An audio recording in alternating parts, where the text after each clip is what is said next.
When summer winds down and kids head back to school, some local agencies see more reports of suspected child abuse. Kansas City officials talked with us about the spike they see this time of year and why.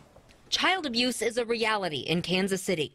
It's an invisible scourge across the entire country. And when it actually gets reported, children often come here, the Child Protection Center, for recorded forensic interviews in a safe, child-friendly environment, about 800 per year. Anatomically correct dolls that can be used by the child to illustrate their story or questions can be posed through the dolls. Most of those cases deal with sexual abuse.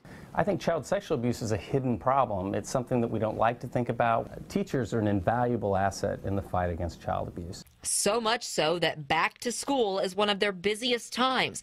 Not always because more children face abuse, but because more mandated reporters are doing their jobs and kids get to see people they trust after that long summer break. Nurses, doctors, coaches, school principals, we can always count on them. Last August, CPC saw referrals spike to 81, 71 in September. Board President Dan Nelson says they typically see about 60 per month. But it isn't always a mandatory reporter like teachers who make a difference. Sometimes something really grand happens when an average citizen makes one of those reports. It was just a few short years ago in Kansas City that a little girl's harms were reported. Children's division workers came in and her life was saved. One phone call can change everything. Pick up the phone and report. Sometimes you can report anonymously if you want to save a kid.